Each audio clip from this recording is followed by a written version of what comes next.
Assembly. So this is exactly what we needed to happen at the National Assembly. And without, I don't need to say it, it is what you have seen in the US. The Congress is with the Republicans. Executive is with the Democrats. The Senate with the Democrats. These checks and balances, you are then able to ensure that the taxing of 5% ya nywele is not imposed on Kenyans. This maneno ya unga would have been sorted long time ago if we maintained a majority in Bunge.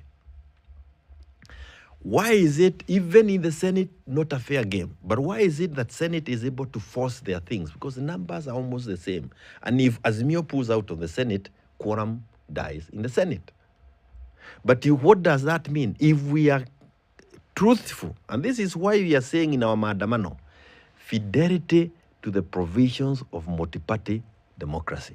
This is one of them. And we will be explaining to Kenyans going forward.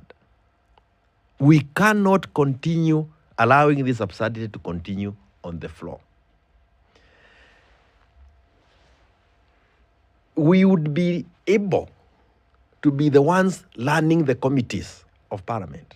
You will hear members of Jubilee saying, oh, we were shortchanged, oh, we did not get committee positions. How many were available to a team of about 80 members of Parliament? It's a debate for another day. But how I wish they understood why they needed to even fight for our majority slot. Some of members of Parliament in Jubilee are accused, and correctly so, for having refused to fight when the ruling taking the majority from Azimio was made on the floor. And when you then hear them complaining of other things, they are the ones on the floor. How do you allow an arm of government taken away from you, and it is the one that should have helped you, deliver to the people who voted for you? Now they are being told, come over to the executive, we'll make you start their own political party, so that Azimio can completely cease existing through inducement and going to State House. This is not an issue of law. It is an issue of politics. Raila Amolo Odinga is the best living example within now. When he chose to move and join, I think he was where? Kanu. Yes. And he changed parties. He said, I am moving from this party and I'm resigning from Parliament. Oh, the first time, from Fort Kenya to NDP. He said, I am resigning as a member of Parliament of Kibla. Because I want to come back through another party. So I am going to offer myself to the people to elect me on this new ideology. If they agree with me, I'll come. If they don't, they do away with me. Now we have gotten to the absurdity that you cannot tell. UDM 11 members of Parliament, whom we even financed from Azimio, and we even gave them space because we did not allow any competition from our affiliate parties in their legion.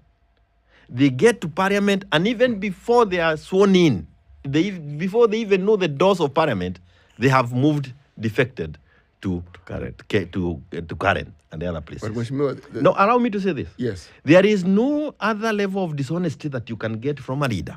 I lie to you that I'm led, and you give me votes because you believe in this cara led. And then when you have left the constituency, ukifika Nairobi, you are green. If we allow these things to continue, that is why this kind of finance bill will be introduced with impunity. It is for that reason.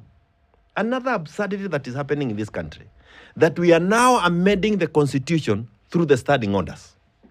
Our constitution does not allow members of the executive to appear before members of Parliament on the floor, because we are a pure presidential system. If we want members of the cabinet, the CSs, to come before members of Parliament, which is a good thing, we must go to the parliamentary system. That is a constitutional amendment that must be subjected to the referendum. Kenyans wenyewe lazima waseme, tunataka kubadilisha hii sehemu ya katiba. What are we now seeing? Back to the old KANU days, where constitutional amendments will be sneaked in through doors. Rights that belong to Kenyans will be taken if we do not fight for this. And when you hear me saying the things that are now happening in Jubilee should attract maandamano in our counties, it's not a question of law. It is now the Kenyans to say, this is beyond. Is your sheria?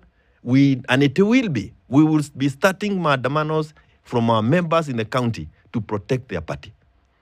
They say that, I don't want to go there, but they have said, the party leader must be moved because he was supposed to retire from politics 6 months.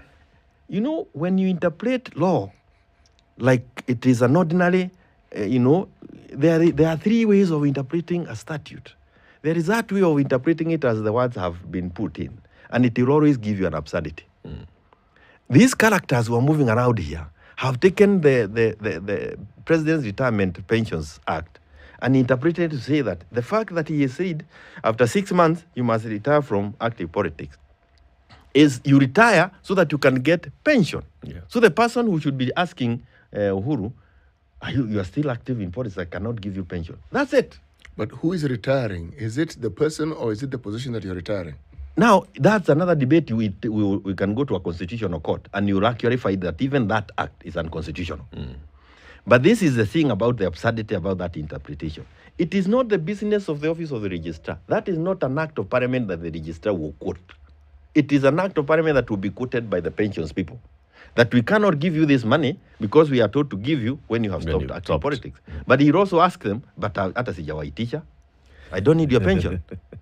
I want to be active in what I'm doing. And you cannot use it. You cannot use that. And it's so absurd to even see people we have nominated to even East Africa Assembly to go and represent Kenya. Yes. Coming up with this kind of an absurd level of thinking.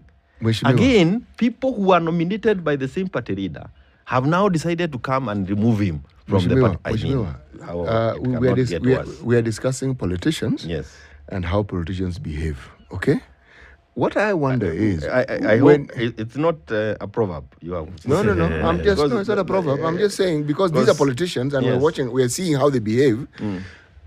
When you had there are current politicians and politicians that behaved there before. When you had your rules of engagement about joining Azimio or Kenya Kwanza, you set down the rules. Yes, you have to.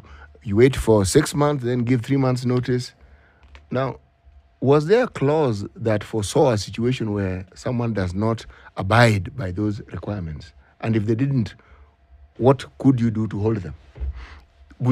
Yes. And the issue is that you'll go to the political parties dispute tribunal.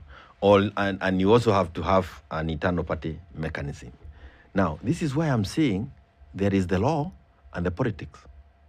You can engage in those organs of the party. But if there is no honesty, you will be seen to be doing something sensible because you can play with time all over. If you try to you remember in the last parliament, there were some disciplinary issues that were instituted by different political parties.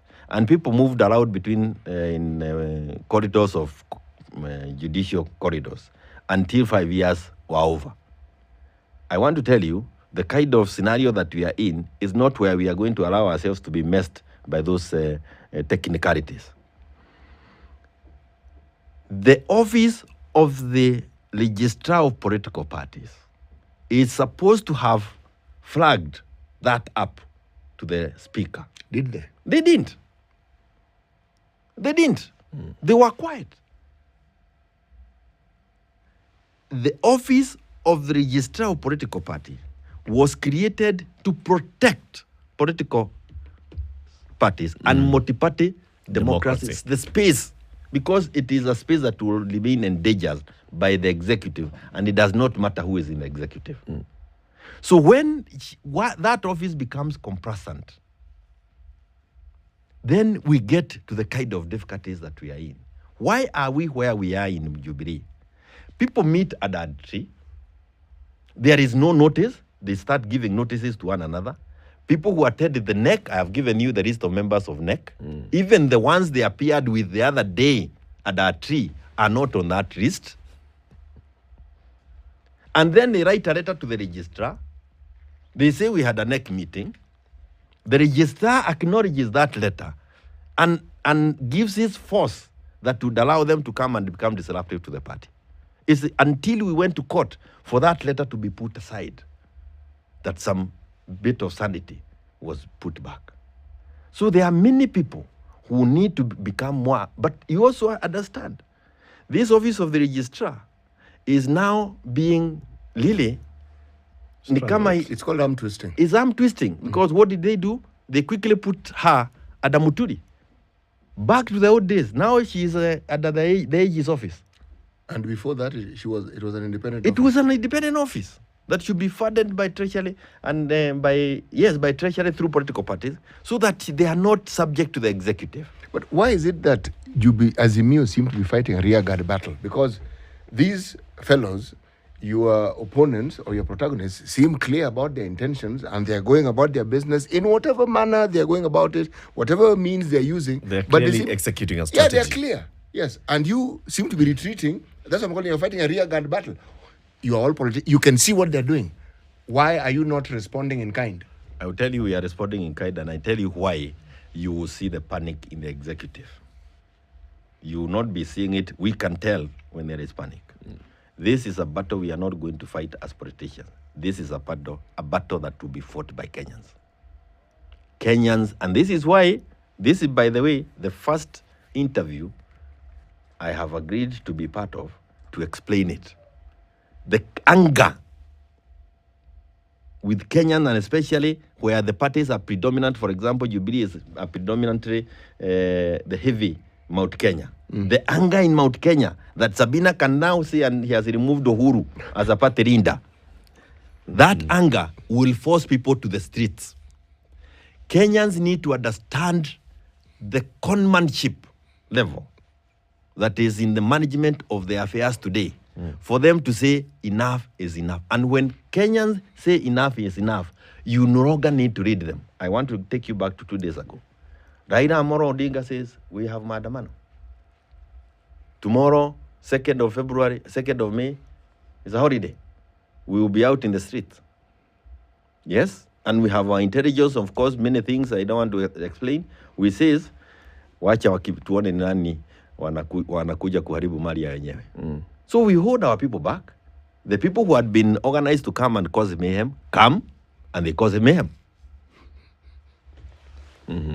Because Kenyans are running by the day.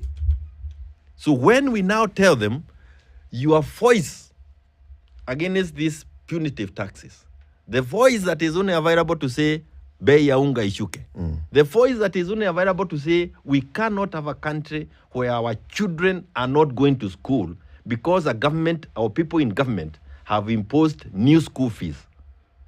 And we are still collecting taxes even higher than what we were doing before. It is that voice that is being taken away. Ndio mtoto asiende shule.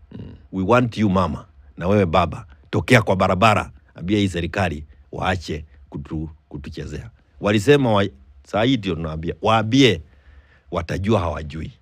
So even this battle you are seeing of Jubilee, and I can tell you this is a discussion that we have had, where Tagura was going to rule against us and say that we have not given Sabina an opportunity to be heard. We told him, there, we'll be in the streets tomorrow. Then he came up with this funny ruling of saying replacement means you must give me 2 names.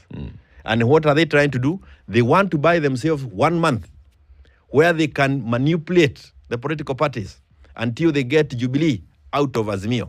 That is why they had a meeting in State House last night. And I'm telling the followers, supporters of Jubilee and Azimio, wake up.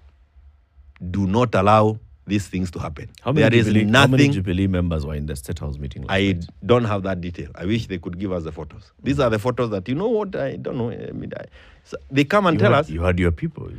We'll get the details. Okay. Si hata wewe kwani, si unataka tupigane vita, unataka kunipiga vita na mimi ninapigwa vita na watu wengine jamani. Si uruhusu. I want to ask you. But it's an honest question. I haven't gotten the numbers. Because I'm looking at the list of the NEC members, and I'm asking myself, is it possible, Mheshimiwa Jeremiah Kioni, that the people of Jubilee could be with these so-called renegades in the Jubilee leadership? We can only tell it at the delegates conference. So can you call one? Because I'm looking. We have already called one on the 22nd of May. Which this new team said this one is illegitimate. Now there you go. If you are certain of yourself, fugua sava.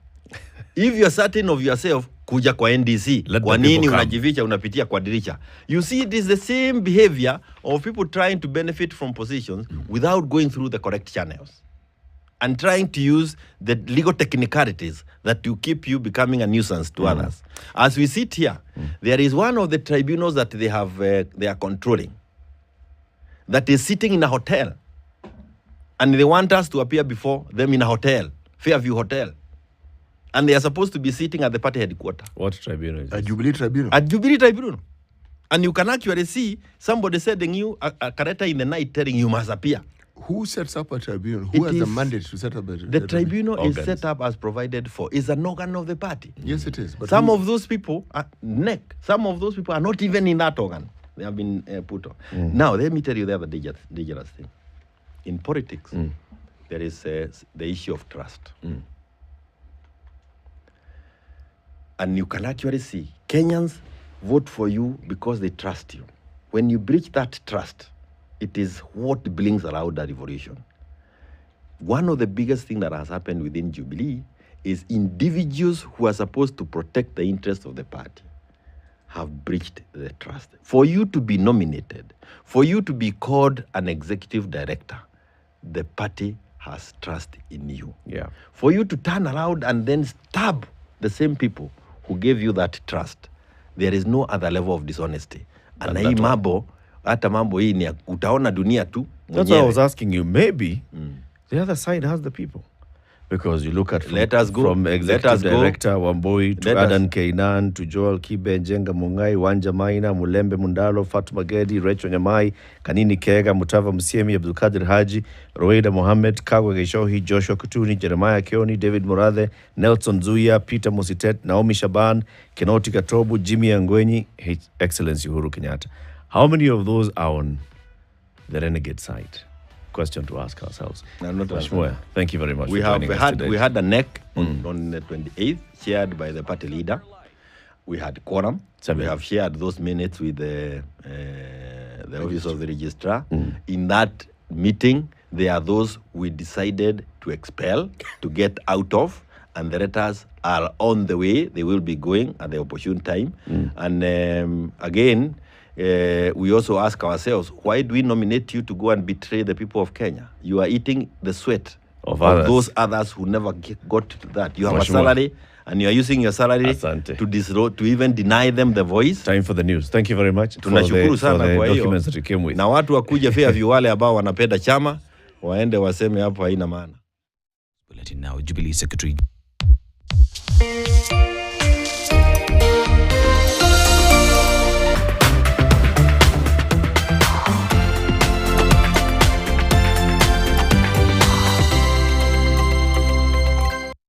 We bring the best of music,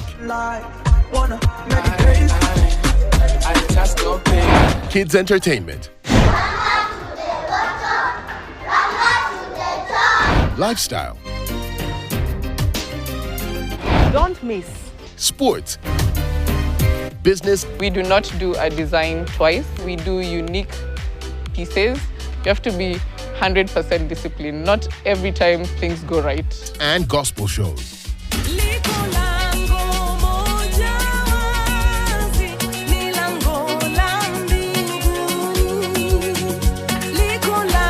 Stay connected to KTN Home, your home of entertainment.